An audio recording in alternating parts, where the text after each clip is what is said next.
You're listening to the Talking Headways podcast network. This is Talking Headways, a weekly podcast about sustainable transportation and urban design. I'm Jeff Wood. This week we're joined by Ben Schneider to talk about his book, The Unfinished Metropolis, Igniting the City Building Revolution. Ben chats about the unfinishedness of cities in their initial goals, the larger origins of the NIMBYism movement, and change that can make a difference. Stay with us. Today's podcast is brought to you by our super wonderful, terrific, stupendous Patreon supporters. We appreciate you all keeping this show and Mondays at the Overhead Wire going. To join this merry band of city aficionados and transportation savants, go to patreon.com/theoverheadwire. $2 a month could get you some stickers and a handwritten note sent with a cool train station stamp. $10 a month gets you one of our transportation scars. And if you just want to give a single dollar a month, you'll be able to get a podcast feed with 0 outside ads or podcasts. We'll leave information in the show notes about how to do it. We've also got some bonus material up there, and we'll be posting more soon, so check it out if you haven't already. And speaking of scarves, the heavyweight knit bike scarf is back in stock, and of course, it's getting cold out, so you need one. For you, for your friends, your colleagues, or for the anti-bus activists you just want to frustrate. If you want to get one of the bus or bike scarves or the lightweight bike scarf now, visit theoverheadwire.com or support us on Patreon. And if you want to support the show in other ways, you can buy books from the authors we've chatted with on the podcast at the bookshop site, bookshop.org/shop/theoverheadwire, or find our Cars Are Cholesterol merch at bit.ly/carsarecholesterol. For anything else, including the Town Planning and Practice audiobook, visit theoverheadwire.com and definitely sign up for the almost 20-year-old daily newsletter at theoverheadwire.com, or you can just keep listening and enjoy the show. We appreciate that too. You can find us on Blue Sky, Mastodon, Threads, Instagram, Flickr, YouTube, Substack, and LinkedIn if you want to connect. Usually at the Overhead Wire, but with Flickr, it's Transit Nerds. Some great stuff coming up, so keep on listening and enjoy the show. Ben Schneider, welcome to the Talking Headways podcast. Thanks, Jeff. It's great to be here. Yeah, thanks for being here. Before we get started, can you tell us a little bit about yourself? Yes. Well, I'm a freelance journalist based in Brooklyn. I've been covering urban planning and cities for my entire career as a journalist at various publications, and then also as a local reporter in San Francisco for The Examiner and SF Weekly. I've always been fascinated by this subject matter and tried to take as wide a view as I can on urbanism. And I hope that's reflected in my book too. Yeah, it covers everything. I mean, I feel like, if you listen to this podcast long enough, you might have heard from all the people that you talked to and all the authors that you discussed. And some of the folks you talked about have been some of my oldest urbanist friends. So I really appreciate going kind of on that journey with you through the book. But I'm also curious, like your history in terms of cities and what made you start to care about them? What made you interested in them? Did it start when you were like a little kid writing Muni, or was it something later on in life? Yeah, it was basically a lifelong passion. Growing up in San Francisco, I loved the city. I developed a deep appreciation for architecture, really young, nurtured by my mom. And then getting into college, I discovered, the field of urban studies, which I ultimately majored in, and realized that, you could really study this stuff in a deep way. It's not just like a thing you can get interested in, in your own time. And from there, I got the fellowship at City Lab. So my first job out of college was working at City Lab, which was so cool. And, at that point, I realized maybe I can make a career out of this kind of work. So yeah, it's been a steady process of just being intrinsically interested in this stuff and finding a way to make it part of my work and my daily life. The book is called The Unfinished Metropolis. And after reading it, I felt like the title was really apt and it really conveys the ideas that are put forth in the book. And I'm wondering what you think of this like unfinishedness or the stasis that's happening in cities today.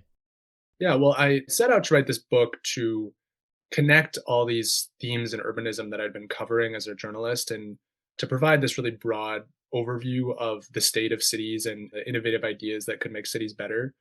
And I kind of stumbled upon this idea of the unfinished metropolis as an organizing theme or frame for all of it that I agree. I think it does kind of encapsulate things well. Across all these different domains of urbanism, I think one common denominator is just a built environment that's not responding to changing needs in society or changing values of what we think is important, or a changing economy or changing culture, changing technology. In so many ways, we are living in an environment that is based on ideas and technologies that are 50 to 100 years old. I'm also curious about how you came to the general conclusion that city building was lacking, just because of, you're talking about that 50 years oldness. And I feel like that time period, I'll get to that in a second, another question, but I feel like that just feels like the time when it got cut off. Yeah, I think that's right. Starting in the 70s really is when the really ambitious city building efforts of the sort of mid-century era were cut off, and for very good reason, which I think we'll get into, the urban renewal era and freeways. But my argument really is that they were never replaced with a more humane alternative. And to really fix the damage that was done during that period, you need to have an equally expansive vision about how cities can evolve and be better. I want to go into that a little bit more. I feel like there's a whole lot about the 60s and 70s and 80s that led us to this place that we are now. And we've covered a lot of those on the show, in the Reagan era and then the Carter era when those folks were in office, and some of the legislation that was coming forth, and then the mood at the time, the oil crisis, those types of things. Mm-hmm. But what is it about this time period that stands out to you from like a transportation and a city building standpoint? Because it's a very interesting time that kind of created this stunted period we're in now. Yeah. Well, we had the interstate era that kind of came abruptly to a halt in the mid 70s as NEPA started to take effect, which was signed into law in 1970. And then the Overton Park decision of the Supreme Court created a lot more judicial review of decisions around where to site highways.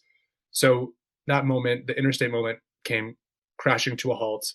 And then there was a transit building moment that also happened in the 70s that was sort of a layover from the Great Society era US Mass Transit Act that created a new pot of money that was almost as generous as the interstate pot of money for transit projects. And then that era crashed into the Reagan administration and the austerity politics there. And so you had kind of this increasing understanding that freeways through cities were really harmful and that transit was maybe a better, gentler solution. But then just as that kind of connection was being made, the money and the sort of federal level institutional support and research and development, actually, really crucially, was getting cut off. So there was a void there that I argue really hasn't been filled ever since. You talked about Megan Kimball and some of the stuff from her book that was really fascinating, which is that they knew that building these highways weren't necessarily the best thing through cities. And I find that really fascinating that we knew so long ago what actually makes cities work. And people knew on one side of the stripes, knew that this was bad, but we did it anyways. Yeah, this is an amazing anecdote from Megan Kimball's book, City Limits, that, as I understand it, she unearthed in the Eisenhower presidential archives these minutes that hadn't been previously reported on that described this infamous report, the Bragdon report, that President Eisenhower had requested at the very end of his term in like 1960, basically looking into why freeways were bulldozing their way through big cities, which he apparently had not really wanted. So we knew that he got this report, but the new insight that Kimball found was what that report actually said, which is basically that the experts at the Federal Highway Administration at the time were saying freeways are never going to be a good solution for cities. The real solution is transit, effectively because of the geometry problem of fitting, a lot of wide roads and a lot of cars in urban environments. It doesn't really work. It doesn't make sense. And they knew that in 1960, and they chose to bury this report. It was never made public. It was never really brought up again by Eisenhower. And we just sort of moved on and kept doing what we were doing, even though we knew it was not the right thing to do. I want to go back even further because there's a lot of interesting stuff in the book about zoning codes and the history of that too. And I was really interested to learn from the lower court ruling in Euclid versus Amber Realty, which is a landmark Supreme Court case that kind of encased zoning rights in stone. But at the time, people really expected things to change over time. They expected that the lower court ruling said people expect change, and so change is inevitable. But then Euclid versus Ambler, cut that off at the pass, and now we're in this era that we're in now, where zoning is kind of restricting things. So I found that really interesting. I'm wondering how you came across that and what your thoughts are on that specific item. This is such a big basis for this notion of city building and the unfinished metropolis. This lower court ruling in the Euclid versus Ambler case that probably your listeners know, that's what ultimately kind of enshrined single-family zoning and zoning more broadly as the law of the land in the US. But what people may not know is that before that Supreme Court decision, there was a lower court decision that actually sided with Ambler Realty and said it's actually not acceptable for the city to zone your property just for single-family homes. And it used this language that something to the effect of the continued growth of the city is reasonably to be expected. And to me, that's such an important way of describing how urbanism was kind of understood in the popular imagination, in the legal world, throughout human history, really, that cities evolve, that they are living, growing things. And that's what makes the Supreme Court reversal of that decision so influential, is that it basically said, no, that's not the case. Cities can and should be frozen in the state that they currently are in 1924, as that case happened, or whenever people are kind of applying this logic. And, the further you get from that moment of freezing a city, the less and less that city reflects the present day needs and wants of the people that live there. I feel like in this book, you're chronicling the dawn of the NIMBY. There's a lot of books out now about YIMBYs and the movement that started. Connor Doherty has a really great book, but I feel like this is the chronicling of the dawn of the NIMBY, because you have all these ideas about the light and air, the fire codes, rabble-rousing apartment dwellers. I'm interested in that kind of angle too, because I feel like, we've had NIMBYs for a long time in the United States, but this feels like the understanding of where they're coming from. I'm glad you tapped into that, because I think what I'm hoping to do with this book is not to vilify NIMBYs, but to show how NIMBYism is sort of baked into the American system, and kind of our laws, our culture, our just sort of baseline sense of reality. We've been trained to understand that the urban environments that we grew up in are basically going to remain that way for our entire life. That's what single family zoning did, but it's also what car centrism did. People who were living, say, in the 1950s had witnessed these really huge transformations of transportation systems. They'd seen, this era when pretty much everyone got around by streetcar. They'd seen streets get completely reorganized to prioritize cars. They'd seen the emergence of freeways starting to get built. And then even some, what we now view as more exciting developments like BART getting started, these kind of unimaginable space age transit technologies that were just kind of getting underway. Whereas we, in our time, really have only known kind of the car-centric transportation system that we have. There's not really like living memory of another way of doing things, or really a frontier of new kinds of ways of getting around cities that we can be excited about and kind of project into the future. Although I think that is starting to change a little bit, which we can talk more about. But for the most part, we kind of live in this eternal present of cities being a certain way and always seeming to remain that way. I'm curious about the psychology of that. I'm interested in that time when people did see change and how maybe that impacted their optimism versus now, where we don't necessarily see change. Everything seems chlorotic and encased in amber. And so maybe that dampens optimism. And maybe that's kind of some of the stuff that's happening in the wider world and politics and everything else. And maybe that started from our city building. And the psychology of that is fascinating to think about. It is. And it's really complicated. I think it's not an easy kind of normative discussion of how people experienced a built environment that was transforming before their eyes versus today, people experiencing a more static built environment. In some ways, it is psychologically comforting and healthy to be in a very kind of secure place, where nothing really changes. Maybe that's why we've pursued those kinds of policies, as our society has gotten more affluent and comfortable. Just keeping things as they are just feels better. But I think you also lose a certain dynamism, a sense of forward-lookingness. And there's a book that really gets into this in a cool way, which is Marshall Berman's All That Is Solid Melts into Air. And it's a philosophical exploration of how people across modern history and in literature and art have kind of processed the physical world around them changing. It was written really on the tail end of this mid-century moment of the last great spasm of city building, as I describe it. He goes really deep in terms of how people experience and process and grieve and become excited about these massive transformations happening around them. And it's instructive to look back at that just to see how all of those mixed feelings are, I think, pretty absent now, for better and for worse. We just had Olivia Plotnick on the show, and she is a brand manager who works on thinking about like social media in China. And One of the interesting things that came out from that conversation for me was her discussion with folks all over. She went on a trip basically where she went to like 30 cities in 60 days in China using high-speed rail and planes. And what she found was like people were super optimistic because they'd seen a lot of the change that's happened there. I mean, you build 48,000 miles of high-speed rail in a 20-year period and people are going to see something happening, all the improvements that have been made. And so I find that fascinating. It kind of goes back to this quote that you have in the book that I think is really interesting. And I think you make a great observation, which is Americans have trouble believing that buildings and infrastructure can improve their lives because they've never seen it happen. But I find that's illustrative of what's happening here, but also interesting to see kind of a juxtaposition of that somewhere else, which is in China. Totally. And if you travel abroad almost anywhere, it's striking to see how high tech the transit systems are, the rail in particular. And this is why, both myself and many people that work in this space look forward to a moment when Americans can experience, for instance, a really fast, frequent automated metro or a true high-speed rail system.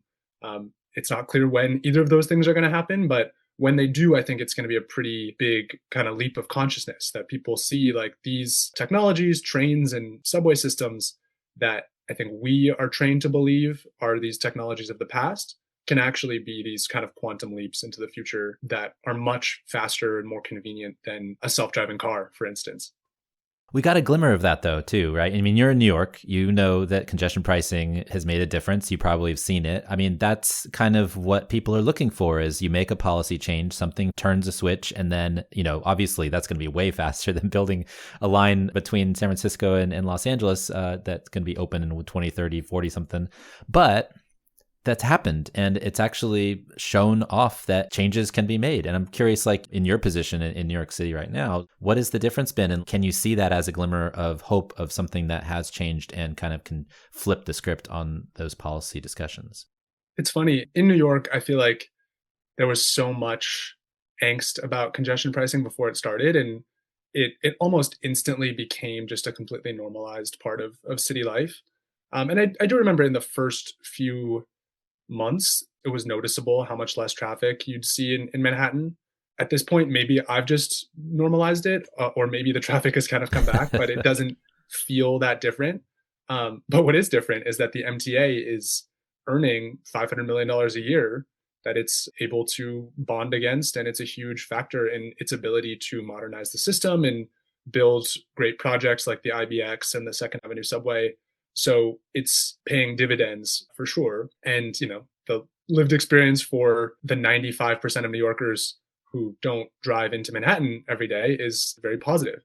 It's not positive for those few who do drive. And I totally understand why they'd be upset about it. But yeah, it's a good example, as you say, of like a bold policy that's hard and complicated, but in the end is really beneficial and people can experience it very quickly.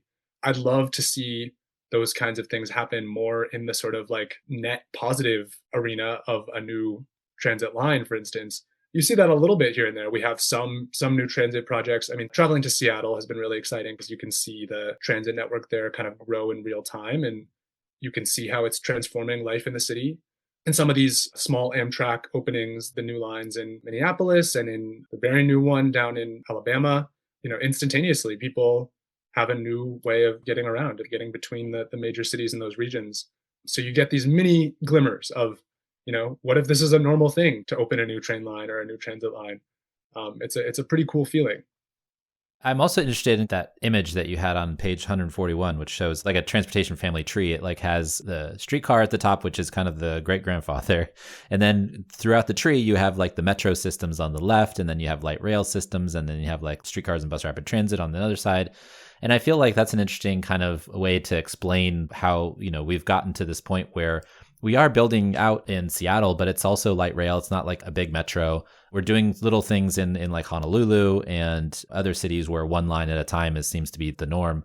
In Los Angeles, they're still building light rail and things like that. But I'm curious in your thoughts about that family tree and what that's meant for like how we have expanded or how we haven't expanded our transit systems, and maybe how that may be actually holding things back. Well, the family tree, which is illustrated by Alfred True, as all the illustrations in the book are, who's an amazing artist. And I have my no king at any time thing over here, which is one of his great ones. Alfred's work is ubiquitous. yeah, I think it's a helpful concept for just kind of seeing how things have changed and developed and how, transit technologies are connected to one another and part of a shared genealogy.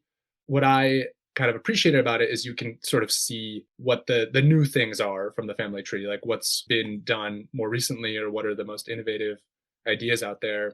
And the sort of place where the family tree ends, I believe, is you see automated light metro, like what they're doing in Honolulu, and bus rapid transit are sort of the big frontiers of transit planning in the US that should be understood as, things that the general public knows about and can call for in their community.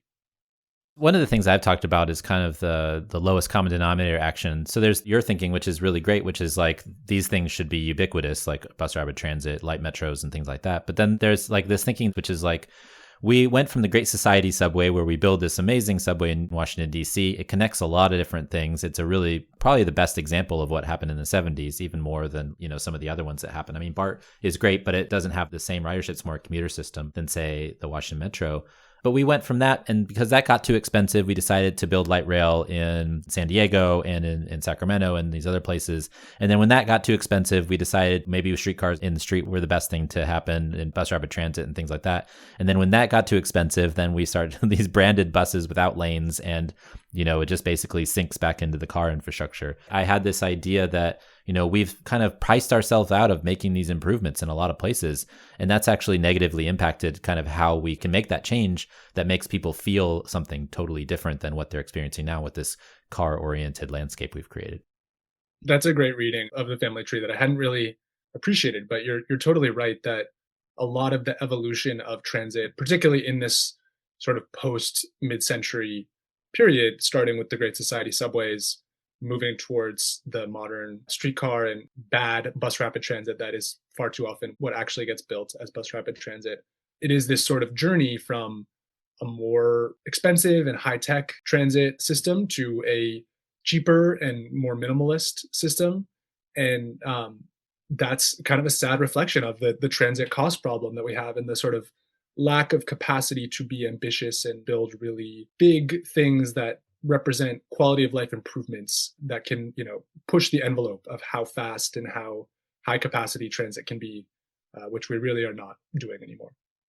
We have done the little things pretty well in a lot of cities. I feel like bike share, micromobility, we've built a lot of bike lanes. We've built a lot of things for traffic safety. We're starting to get better at building safer streets, complete streets, and things like that.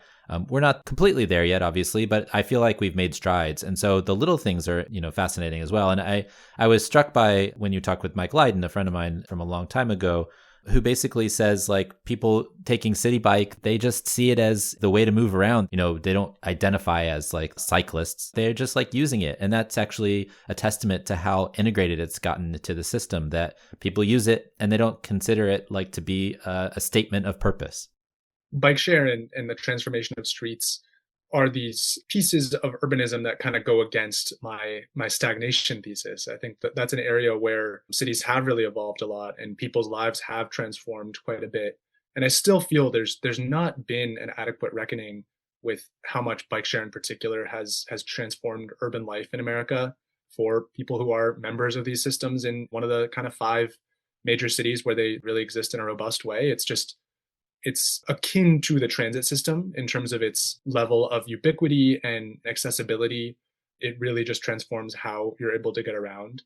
And that's a huge credit to, the planners and the businesses that created this new mode of transportation, and then the gradual effort to create the bike infrastructure that makes it safe for people to ride it.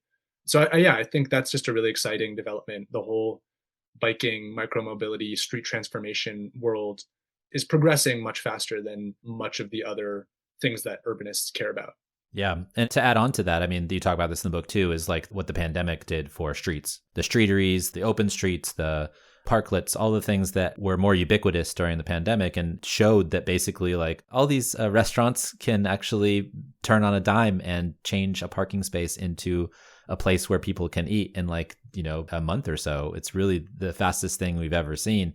And it's very impressive. And it shows people that something different can happen. It's that change mechanism again. You can show people what it looks like in a different world. Yeah, the streeteries is such a fascinating example because it was this moment when our streets, our sort of urbanism adapted very rapidly to changing circumstances. In this case, a pandemic that made it dangerous to be inside eating and drinking with a lot of people.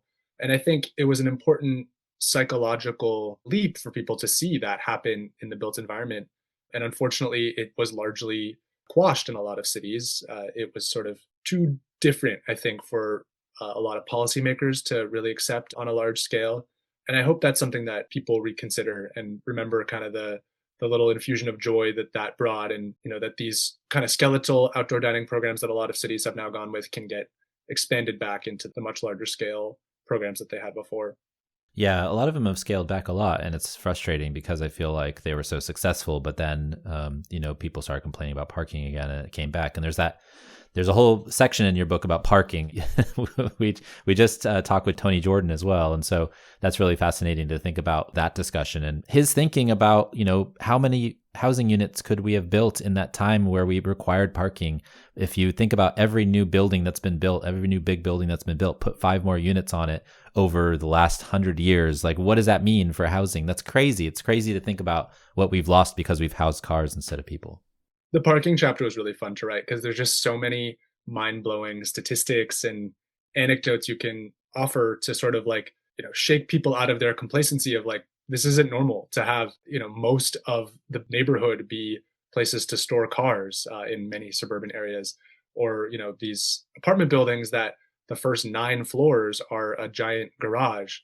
That's a product of public policy, and it's got huge ramifications. It's not just this like neutral decision. And Tony Jordan at the Parking Reform Network has been on the front lines of like spreading that message.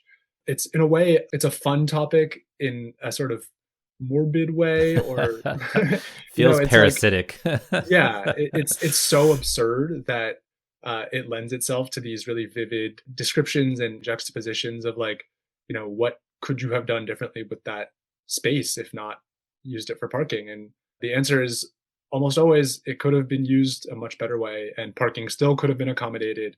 And we're just not doing that nearly enough. We're not being nearly creative enough about how to use that space. Or drive-through space, right? Like, there's a stat in the book that surprised me but shouldn't have, which is that drive-throughs account for 3/4 of fast food chain revenue. That's insane. That was in 2022, I think, still sort of coming off the pandemic. But yeah, I think it's a very high share still. And it shows how closely connected the fast food industry is to car culture. I think people can kind of forget that, there's a whole huge part of our economy that serves cars and people spending time in cars, and drive-through is one of the notorious ones. And not only is it sort of contributing to that situation more broadly, but the physical space that drive-throughs take up is really huge. It's I think it's the equivalent of like adding a second parking lot to any drive-through restaurant to include that drive-through lane. And then the actual driveways themselves coming in and out of the property make really dangerous collision points for pedestrians too. So if you're in a remotely kind of urbanized area, walkable area, drive-throughs can be really scary places to walk. It brings up another point about like brick and mortar stores versus online as well. I mean, thinking about the drive-through as kind of this piece of the urban landscape that's been created for cars, but now we have this loss of stores that, basically provided the tax bases for many cities.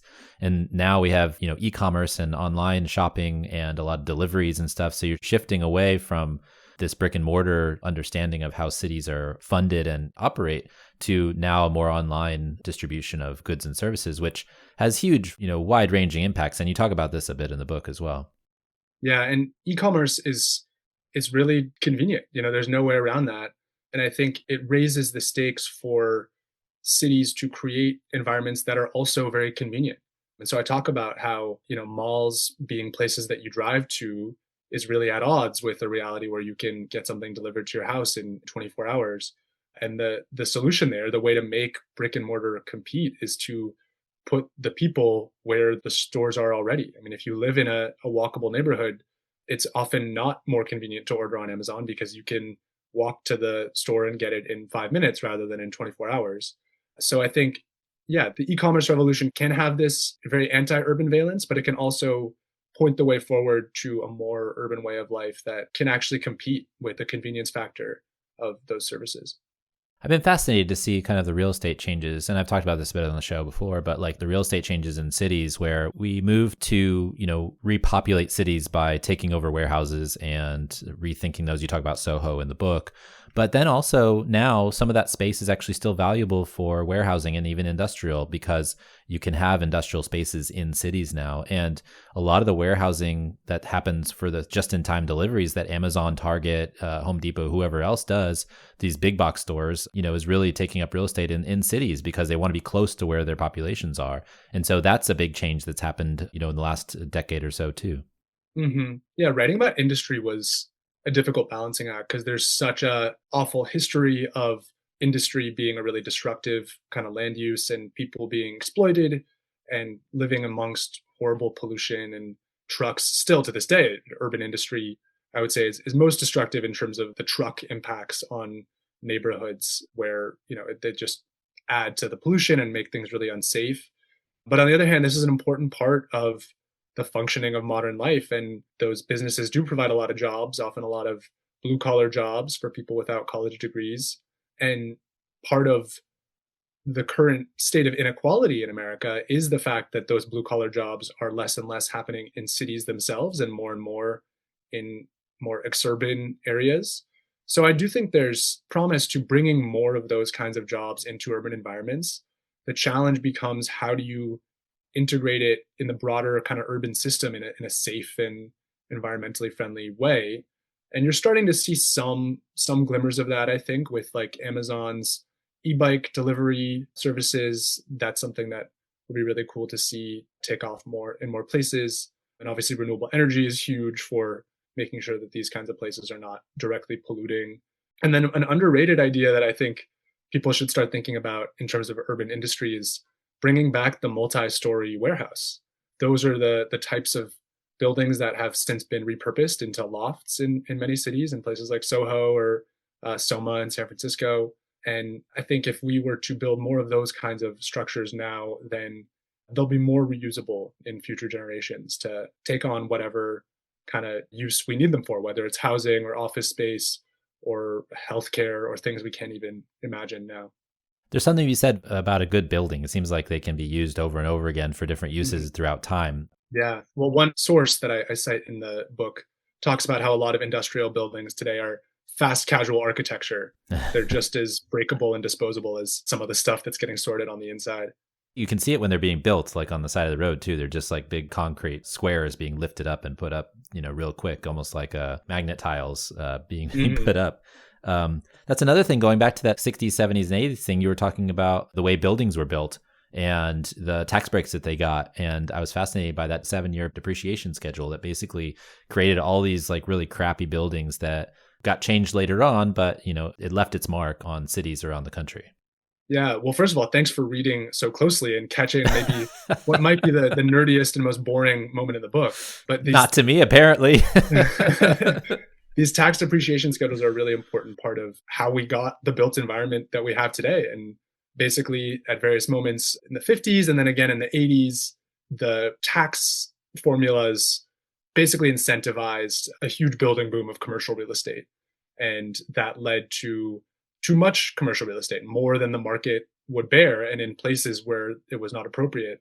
And so that's a really important kind of policy origin for the retail apocalypse that we have today, which is a little bit overstated, but there's no doubt an overabundance of commercial real estate, whether it's strip malls or office parks that are just not able to be economically successful. A lot of those were built not to provide the space for commerce to take place, but as effectively tax shelters to take advantage of these tax laws that just incentivize building. So I guess it's just an important lesson in like the fact that those tax policies can have a really big impact for years to come and shape the fortunes of cities. Yeah. There's a book in here somewhere, The Origins of Sprawl or something like that, where you go back to this time period, the 60s, 70s, and 80s, and talk about all those laws and regulations and stuff that led to big box stores that, I mean, we had Stacey Mitchell on the show recently to talk about that, about some of those policies that like the Reagan administration just didn't enforce that led to like the Walmarts of the world. And so there's something to be said there about that time period where we got all this stuff because of the way that things were structured that aren't necessarily like urban policy. It's just like something that business people thought would be a good idea. And then they didn't have cities in mind when they did it. So it has all these downstream effects that impact us today. Yeah, that's an important theme to identify that I think is a bit of a current in my book, is all these decisions that were made for reasons that were unrelated to city planning that ultimately were very important urban policy decisions. They shaped city planning hugely. The interstate, I think, is probably the biggest example of this. It wasn't understood really that it would reshape cities at all, even though obviously it would, and it literally destroyed so many neighborhoods. But the people planning it and the policymakers that wrote it initially, the members of Congress that wrote that act, were not thinking about planning. There was no sense of like, how should this integrate with cities as they exist today? How will they create new types of urbanism? So that's an important mistake to not repeat again. You know, if you're going to make a massive change to any kind of lever of public policy, it's really important to be aware of the urbanistic side effects and impacts. That's the unfinished metropolis. I mean, they started it and they couldn't finish it. They didn't know how to finish it. All those engineers working on it were like, well, you know, like you say in the book, you leave the highway, that's your problem, not ours. Right. Which is not an integrative way of thinking. It seems like all of this, you know, the arenas of city building and moving around in cities is an afterthought to a lot of these policymakers, even though it should be the basic organizing principle, right? It should be the way that we look at how rules and regulations operate. How should we be in the city? There was a really interesting piece in, I think it was either Time magazine or Newsweek, I think it was Time, last week after Zoran Mamdani won the election in New York City, talking about, you know, whether cities are built for justice or whether they're built for capitalism. And I find that really an interesting frame to think about it. And the way that, you know, your book fits into that is that it's talking about all the ways that it's been built for capitalism. You know, all these things have been done for businesses to get bigger rewards rather than serve the people that live in them. And I think that that's like, that frame will stick with me for a long time and maybe organize the way that I think about cities and how rules and regulations are meant to or do not operate in them. Yeah, I think for urbanists, it's so important to be aware of the underlying forces that shape cities, even and especially when they're these sort of unsavory forces. And this goes back to what I was trying to say earlier about, you know, needing to do big things again. You can't fix these problems without kind of identifying the root causes and the sort of decision points where they kind of became the way they are. What's something that you want to talk about more that maybe folks don't ask you about when you talk with them about your book? I mean, one of the implicit points that I hope the book is making is like, if we have a presidential administration and a, you know, control of Congress that is favorable to truly urban infrastructure projects, I think it's important to have a sort of running list of the ones that we want to see. And if you look at the federal New Starts projects for major transit expansions, there's a few really good ones on there, but there's so many more that I think are not even being looked at kind of because they're just not politically conceivable. For instance, like who's going to be the political leader that kind of unifies NJ Transit and the LIRR into one regional rail system for the New York area, or even you could imagine a regional rail authority for the entire Northeast Corridor that runs all of those systems and closely integrates it with the long distance high-speed trains they have. There are through running projects for regional rail that could and ought to happen in almost every big city. You know, the Link 21 project in the Bay Area, the north-south rail connection in the Boston area. Link Union Station is the LA version, which is that one is actually happening, but there isn't the sort of the planning to make use of that and turn it into kind of a world-class regional rail system. So thinking about, I guess, those, what are like our generation's urbanist moonshots that we should be thinking about and advocating for being planned so that when the political environment changes, we are ready to really fight for making those plans a reality. Yeah. Yeah, I mean, if you look at other countries, I mean, you look at like Paris, Grand Paris Express and all the expansion that's happened there and how that's connected the suburbs and really integrated with the subway system in the central city, you can think about different projects in the United States that might help make that work. The Link 21 project is like kind of mired in politics here in the Bay Area, and the downturn from the pandemic hasn't helped much of the discussion because obviously, you know, BART's ridership is down. The city downtown doesn't get as many workers in the daytime, but that's the best time to plan, right? That's the best time to like actually put something in place so that when that does happen, when there are more residents in downtown San Francisco, when there are people who live here, they can get to other parts of the region fast. And it actually also makes me kind of, and I was going to ask you about this earlier, but like it makes me frustrated by like the big tech companies in the Bay Area, right? Like the Apples of the world that had this opportunity with this huge piece of land to build like almost a central city. They could have built like a downtown type of complex with residential stuff and commercial stuff in addition to their offices. But they, you know, Joni Ive decided to build a spaceship. And so that doesn't give me a lot of hope for what happens with like AI if he's like the person who's building out this system for Sam Altman or whatever the heck they're doing.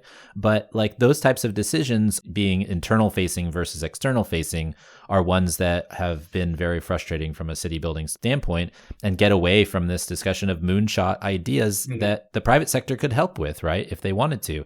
California Forever, that's another one that frustrates me, that like it's a bunch of billionaires and a money grab rather than actually a city building experiment. And folks I know that work on that project would say otherwise, but I just don't believe them.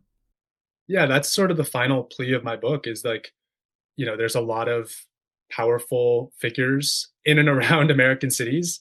It would be really cool to see more of a constructive effort on the part of those kinds of folks to be part of the project of city building, to create kind of new public spaces, new civic infrastructure. And we really are not seeing that. And I don't know, I hope some of those folks read the book and get inspired to participate in that kind of stuff more. What was the most interesting thing you learned? Honestly, my favorite anecdote that was really new to me was this arc of the Montgomery, Alabama transit system and what happened following Rosa Parks' protest against segregation on transit. In 1955, you know, she famously sat at the front of the bus and defied the racist laws of the time. And then at that time, the transit system ran 15-minute service on a lot of the buses that were operating there. And funnily enough, this was a National City Lines company. This was the company that is infamous for destroying streetcar service around the country, which is sort of not exactly true. But she made this protest at a time when transit service was actually pretty good. And then fast forward a few years, by the 1970s, transit service is taken to the city level. It becomes public transit and it's massively defunded. And it becomes a really poor service, much worse than when Rosa Parks mounted her protest. And it becomes so bad that by 1998, the city of Montgomery actually does away with fixed route transit service altogether and replaces it with dial-a-ride vans. And this is just like, you know, such an egregious instance of kind of taking away transit and making it useless. And the empirical data from that experiment shows it was useless and people weren't able to get to their jobs and it was a disaster. They did restore fixed route transit service, but still to this day, transit service in Montgomery, Alabama is much worse, much less frequent than when Rosa Parks mounted her protest. And I think that's just such a poignant historical arc of like how American transit has just trended in the last 70 years. There's so much in this book, The Unfinished Metropolis. We could keep talking for hours and hours. There's stuff about electrification. There's stuff about anything you can think of when you're thinking about transportation and urban planning in this book. And so I really appreciate that. Where can folks get a copy so they can read about it? Well, certainly on Amazon or on bookshop.org. A handful of local bookstores in San Francisco and New York have it, I know. I don't know for sure where it's available outside of there, but definitely at Book Passage in San Francisco and at Unnameable Books in Brooklyn and at Book Culture in Manhattan. Awesome. And where can folks find you if you wish to be found? I'm on Twitter at Benjamin Schneider or on Substack at The Urban Condition. So yeah, would love to hang out online. Awesome. Well, Ben, thanks for joining us. We really appreciate your time. Thanks so much, Jeff. And thanks for joining us. The Talking Headways podcast is a project of The Overhead Wire and appears first at Streetsblog USA. Thanks to our generous Patreon supporters who support this show and Mondays at The Overhead Wire. You can support the show as always by going to patreon.com/theoverheadwire. Sign up for our almost 20-year-old newsletter as well by visiting theoverheadwire.com or check out the show notes for merch or other opportunities to connect. Follow along using your podcatcher of choice, but if you can't find it there, you can always find it at its original home at usa.streetsblog.org. We'll see you next time at Talking Headways.